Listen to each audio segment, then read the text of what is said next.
Senhor presidente, senador Eduardo Suplicy, senhores senadores, senhoras senadoras, telespectadores da TV Senado, ouvintes da Rádio Senado, eu ontem falei aqui sobre assunto de eleição, de necessidade de reforma política, de reforma eleitoral, mas as regras para essas eleições já estão estabelecidas.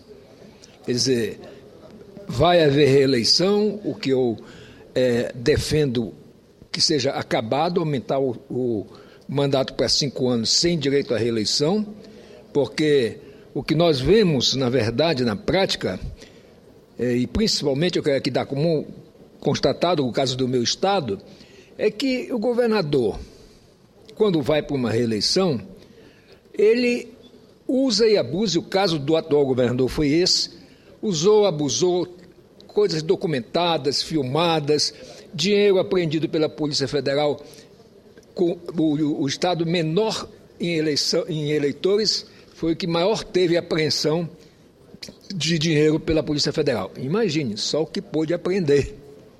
Agora, o que hoje eu quero abordar é justamente dirigir uma palavra direta ao eleitor, à eleitora, porque eu sei que muita gente da sociedade está desencantada da atividade política, não acredita nos políticos e como elas se revoltam com essa situação que vem praticado por alguns e aí de toda forma é generalizada, o eleitor vê isso, como foi o caso do meu estado, que um governador vai à reeleição e faz todos os absurdos possíveis em termos de corrupção eleitoral.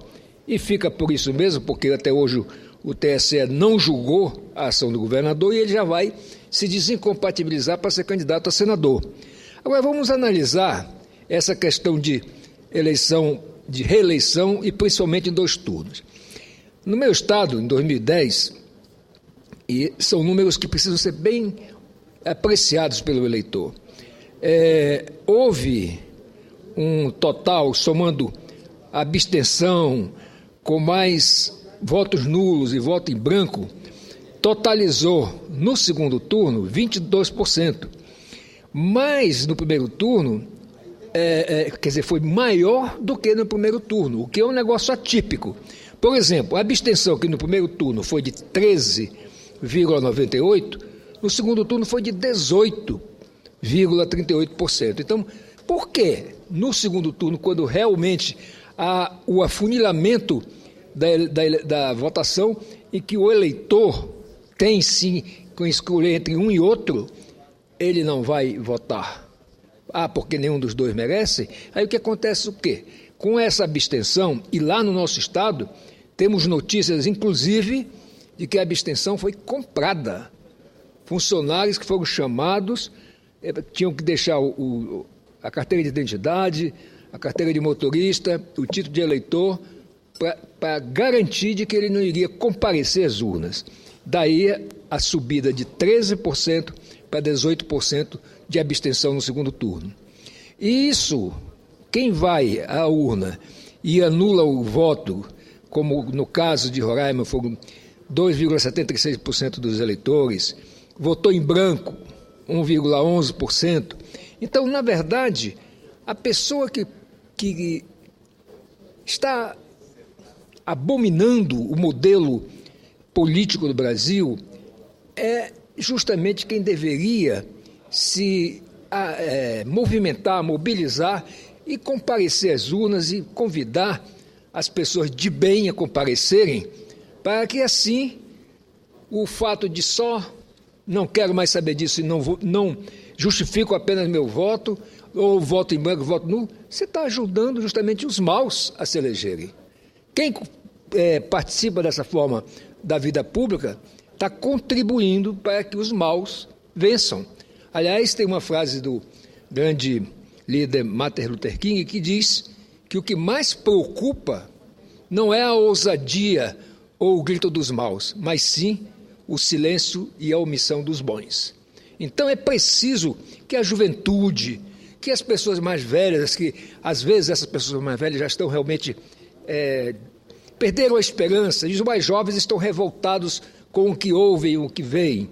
É importante, portanto, você que é um eleitor de bem, você que é uma eleitora de bem, compareça e convide, mobilize as pessoas de bem para comparecerem, porque se nós tivermos a maioria dos eleitores, como é na verdade, comparecendo só para votar de maneira consciente, tranquilo de que o voto dele é secreto, para estar imune a qualquer tipo de pressão, de coação, de qualquer forma de abuso de autoridade, essas pessoas realmente poderão mudar o Brasil. Só os eleitores poderão mudar o Brasil.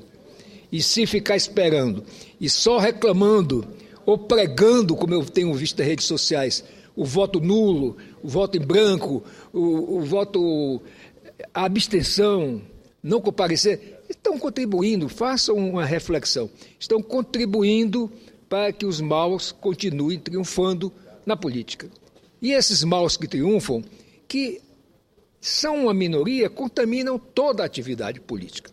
E é por isso que, especialmente no caso da candidatura para governador, prefeito e presidente da República, eu defendo que passe a ser um mandato de 5 anos, sem direito à reeleição, e que também que o eleitor brasileiro realmente possa estar consciente que não é só um direito dele, não, é um dever dele para com o país de realmente não permitir que os maus triunfem.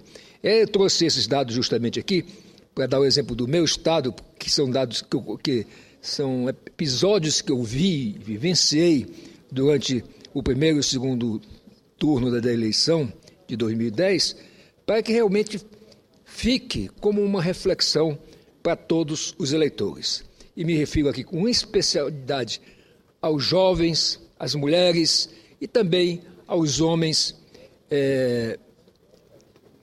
que, digamos assim, da melhor idade, que muitas vezes podem até não comparecer por outras razões, mas não comparecem muitas vezes muito mais por desesperança.